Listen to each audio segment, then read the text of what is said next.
आपकी हुकूमत अब चाहती क्या है कि अफ़गान मुहाजिरीन जाएं वापस, जिनके पास पीओआर कार्ड्स हैं या अफ़गान रेजिडेंट्स कार्ड्स हैं वो वापस जाएं, या कि उनको कोई मौका मिले यहाँ पे रीसेटल होने का? कई ऐसे हैं जिनका बिजनेस है यहाँ पे, मगर कई ऐसे भी हैं जिनको थ्रेट है, जिस तरह के कुछ सहाफ़ी ख़वातीन सहाफ़ी हैं हमारी तरह, जिनको बाकायदा उनके वारंट्स इशू हुए हुए हैं कि जी चूँकि वो काम कर रही थी, चूँकि वो तालिबान के ख़िलाफ़ बात कर रही थी तो उनके ख़िलाफ़ वारंट्स हुए हुए हैं। तो उनका क्या करेंगे फिर आप लोग?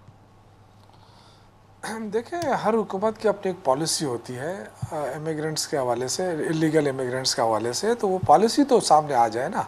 ये तो हुकूमत का काम है कि वो पॉलिसी दे। एक सूबा तो वो पॉलिसी नहीं, मगर आपकी पार्टी की क्या पॉलिसी है सर? देखिए, आपकी पार्टी की थिंकिंग क्या है इस वक्त?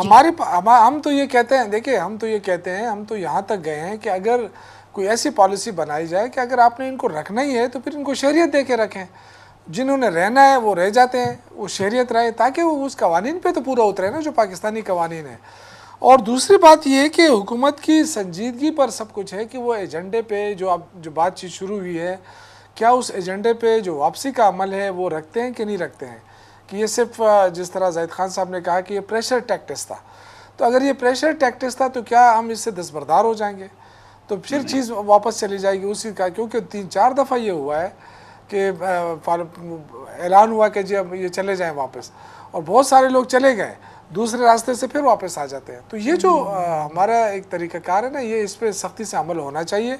अगर वापसी का अमल है तो बिल्कुल जाना चाहिए, मैं तो कहता हूँ जाना चाहिए, लेकिन मगर अगर वहाँ पे हालात ऐसे रहे तो लोग फिर वहाँ से भागेंगे। तरीके से, बड़े बाइज्जत तरीके से। जी